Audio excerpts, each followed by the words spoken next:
मंच पे आसीन आफ्ताब साहब, तमाम विद्वजन, इस सेमिनार में आए हुए तमाम नागरिक, पत्रकार बंधु, ये हमारे लिए एक हर्ष की बात है कि आज अमीर खुसरो के सेमिनार में मुझे उद्घाटन करने का मौका मिला और अमीर खुसरो को फिर से आज के समाज के परिप्रेक्ष्य में देखने और पुनर्जीवित करने का जो दौर है उसको समझने का भी एक मौका मिला।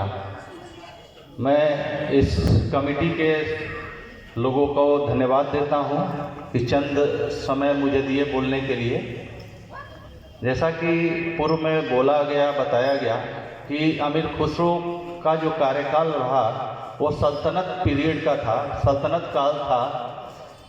वो दौर एक ऐसा दौर था जब समाज में सामाजिक उथल पुथल चल रहे थे, नए साम्राज्यों का गठन हो रहा था, पुराने से सामंजस्य बैठाने का भी प्रयास चल रहा था कि समाज कैसे स्थिर हो, राज्य व्यवस्था कैसे संचालित हो ताकि देश विकास की तरफ जाए।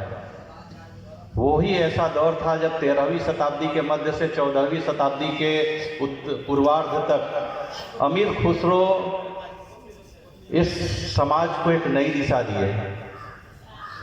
सूफियाना अंदाज, मशहूर शायर, गीतकार, जिन्होंने समाज के हर तबके को, खास तौर से जो हमारा जन समुदाय है, गरीब तबके के लोग हैं, उनके अंदर एक विश्वास जगाया।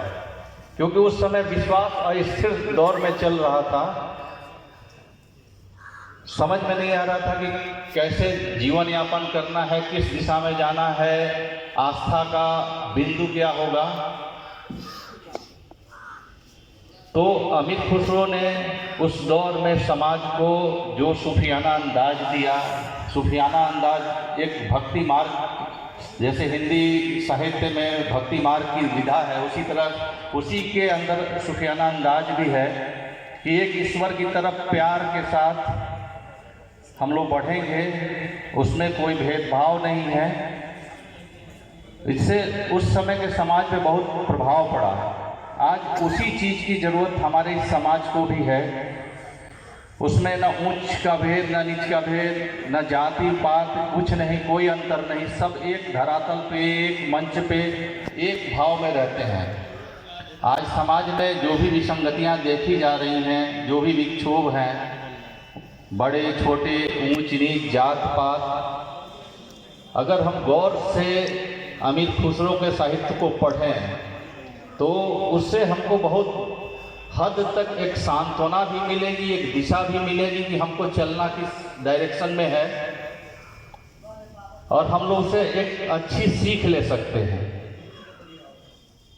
इन्हीं चंद शब्दों के साथ कि आपका ये सेमिनार जिस उद्देश्य को लेके स्थापित किया गया है, अमीर खुसरो के कविताओं में देशभक्ति की झलक, तो उसको आप बारीकी से समझें, जानें, और आप जहाँ भी जाएं, क्योंकि आप समाज के विभिन्न तबकों से आए हुए तमाम विद्वजन हैं, अपने नीचे के सारे लोगों को जोड़ें, उससे बताएं, उस शिक्षा से अवगत कराएं, ताकि आपके बाद की पीढ़ी अपने पुरातन चीज़ों से, अपने पुराने समाज से अपने आप को जोड़कर नए समाज में सामंजस्य स्थापित कर सके और कुछ नई दिशा अपने आने वाले जनरेशन को दे सके।